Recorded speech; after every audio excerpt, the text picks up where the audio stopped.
Good afternoon. Let me begin by thanking President Erdogan and the people of Antalya and Turkey for their outstanding work in hosting this G20 summit. Antalya is beautiful. The hospitality of the Turkish people is legendary.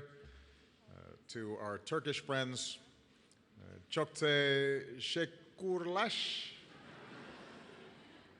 I had been practicing that.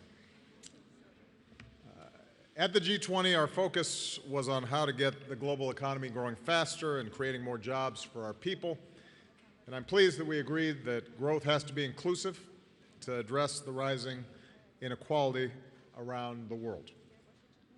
Given growing cyber threats, we committed to a set of norms drafted by the United States for how governments should conduct themselves in cyberspace, including a commitment not to engage in the cyber theft of intellectual property for commercial gain.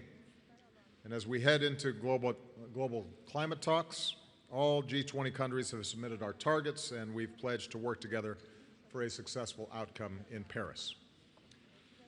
Of course, much of our attention has focused on the heinous attacks that took place in Paris.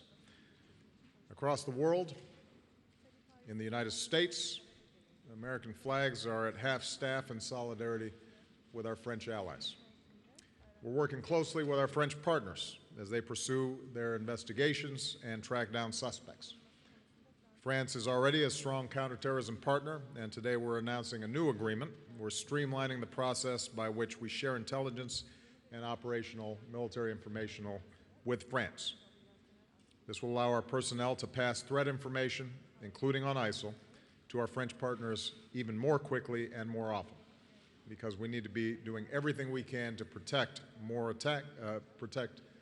against more attacks and protect our citizens. Now, tragically, Paris is not alone. We've seen outrageous attacks by ISIL in Beirut, last month in Ankara, routinely in Iraq. Here at the G20, our nations have sent an unmistakable message that we are united against this threat. ISIL is the face of evil. Our goal, as I've said many times, is to degrade and ultimately destroy this barbaric terrorist organization.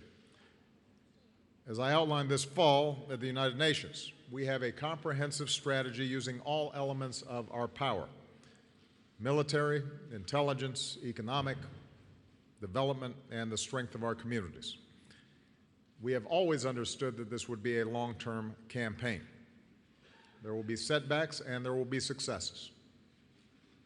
The terrible events in Paris were obviously a terrible and sickening setback. Even as we grieve with our French friends, however, we can't lose sight that there has been progress being made. On the military front, our coalition is intensifying our airstrikes, more than 8,000 to date.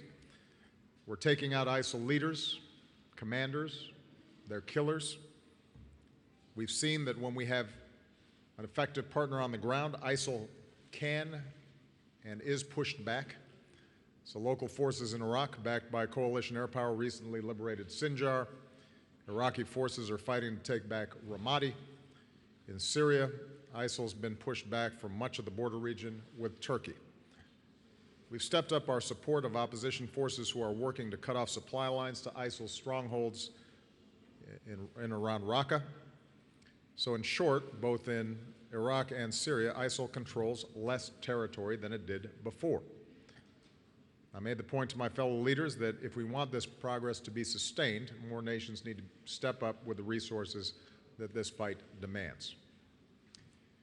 Of course, the attacks in Paris remind us that it will not be enough to defeat ISIL in Syria and Iraq alone. Here in Antalya, our nations therefore committed to strengthening border controls, sharing more information, and stepping up our efforts to prevent the flow of foreign fighters in and out of Syria and Iraq.